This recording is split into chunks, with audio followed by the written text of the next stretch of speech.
Friends, இன்னைக்கு Sunday special. எங்க வீட்ல நான் மதியம் என்ன செய்ய போறேன்றத பார்க்கலாம். இன்னைக்கு நான் சிக்கன் பிரியாணி பண்ண போறேன். அதுக்கு தேவையான பொருட்கள் பார்க்கலாம். சிக்கன் 1/2 kg எடுத்திருக்கேன். பாஸ்மதி ரைஸ் ஊற வச்சிருக்கேன். இஞ்சி பூண்டு விழுது, அப்புறம் அதுக்கு தேவையானது சோம்பு, பட்டை, கிராம்பு, அதுக்கப்புறம் கரம் மசாலா, இது சிக்கன் மசாலா, அப்புறம் தனியாத்தூள், புதினா, தயிர், தக்காளி, வெங்காயம், பச்சை மிளகாய். தக்காளி வெங்காயம் நீட்டமா கட் பண்ணிக்கோங்க.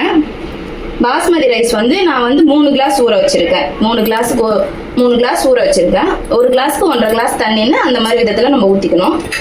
இப்போ நம்ம முதல்ல சிக்கனை ரெடி பண்ணிக்கலாம். ஏன்னா நம்ம சிக்கனுக்கு பிரியாணிக்கு வெறும் இப்படியே போட்டோம்னா அது நல்லா இருக்காது. இதுல மசாலா கொஞ்சம் போட்டு பெரட்டி வச்சுட்டோம்னா அதோட சேர்ந்து மிக்ஸ் ஆகி சூப்பரா. மசாலா எல்லாம் கொஞ்சம் போட்டுக்கலாம். கரம் மசாலா, சிக்கன் மசாலா, தயிர், இது கொஞ்சம் போட்டுக்கலாம்.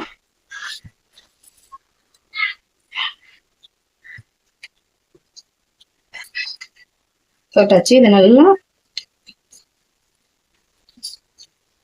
எல்லாம் போட்டு இதை பரட்டி வச்சாச்சு. நம்ம இப்ப பிரியாணி எப்படி பண்றோம்ன்றத பார்க்கலாம்.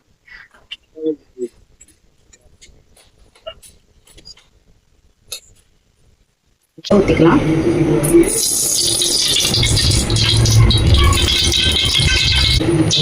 இதுக்கு தேவையான பட்டை லவங்கம் எல்லாம் எடுத்து வச்சிருக்கேன். அதை முதல்ல இதோட ஆட் பண்ணிக்கலாம். ஃபர்ஸ்ட் பட்டை போட்டுக்கலாம்.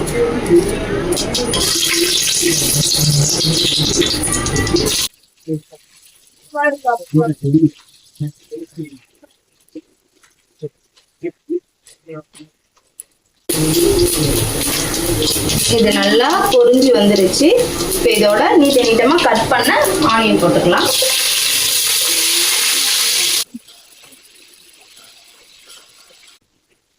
இது கொஞ்ச நேரம் நல்லா ப்ரௌன் கலர் ஆகட்டும். ஒரு 5 minutes விடலாம். நல்லா வதங்கி அந்த ப்ரௌன் நிறம் வந்தோன்னே அதுக்கப்புறம் நம்ம ஒண்ணு ஆட் பண்ணலாம். இப்போ இது நல்லா பொன்னிறமா ஆயிடுச்சு.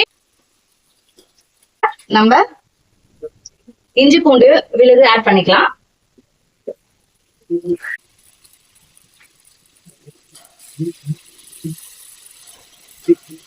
இப்போ இஞ்சி பூண்டோட பச்சை ஸ்மெல் போற வர சிக்கன் எடுத்திருக்கேன்.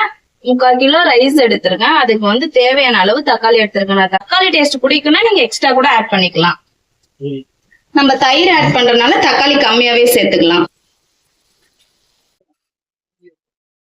எப்பயுமே கொஞ்சமா சால்ட் சேர்த்துக்கலாம். அப்பதான் தக்காளி சீக்கிரமா வதங்கும். இப்போ நல்லா வதங்கிடுச்சு. தக்காளி நல்லா வதங்கிடுச்சு. இப்போ நம்ம அதோட சிக்கன் ஆட் பண்ணிக்கலாம்.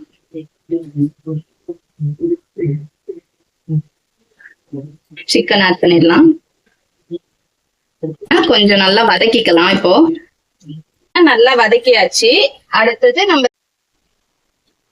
மசாலா ஐட்டம். நான் அந்த சிக்கன் மசாலா வச்சிருந்தேன்னா அது தேவையான அளவு ஆட் பண்ணிக்கோங்க. அதுக்கப்புறம் கரம் மசாலா, அது தேவையான அளவு. கரம் மசாலா, தனியாத்தூள். தனியாத்தூள் காரத்தை கொஞ்சம் கம்மி பண்ணி கொடுக்கும். தேவையான அளவு பச்சை மிளகாய். இதெல்லாம் போட்டுட்டு நல்லா கிண்டிடலாம். தேவையான அளவு தயிர் ஆட் பண்ணிக்கலாம். இதோட கட் பண்ணி வச்சிருக்க கொத்தமல்லியும் புதினாவும் ஆட் பண்ணிக்கலாம். பாதி ஆட் பண்ணிடலாம். லாஸ்டா பாதி ஆட் பண்ணிக்கலாம். சால்ட் போட்டோம். இப்ப அதோட கொஞ்சம் சிக்கன் வேகிற அளவுக்கு கொஞ்சம் சால்ட் போட்டுக்கலாம். இதெல்லாம் நல்லா மிக்ஸ் பண்ணிக்கலாம். சிக்கன் நல்லா பாயில் ஆயிடுச்சு. நல்லா எண்ணெய் எல்லாம் திரிஞ்சு நல்லா மேல வந்துடுச்சு. நல்லா மசாலா எல்லாம் ஒன்னா சேர்ந்துருச்சு. ஆட் பண்ணிக்கலாம்.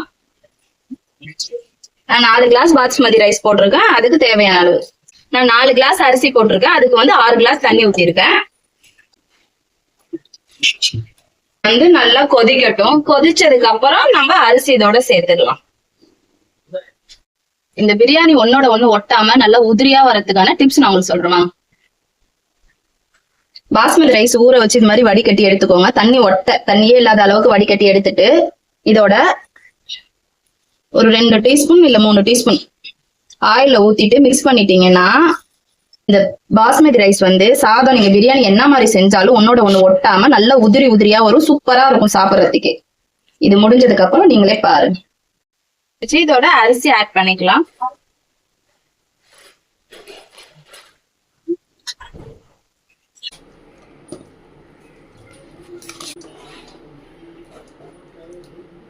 கொதிக்கட்டும், நல்லா அது ஒரு 1/2 வேக்காடு பதம் வரட்டும். அதுக்கப்புறம் நம்ம தம் போட்டுடலாம். மூடி. இப்போ இது 1/2 வேக்காடா ஆயிடுச்சு. நம்ம இப்ப இதை ஓபன் பண்ணி பார்க்கலாம். நல்லா பாருங்க, சாதம் ஒண்ணும் ஒன்னோட ஒண்ணு ஒட்டல. இந்த மாதிரி ஸ்டேஜ்ல டேஸ்ட் சூப்பரா இருக்கும் பிரியாணி. வாங்க பார்க்கலாம்.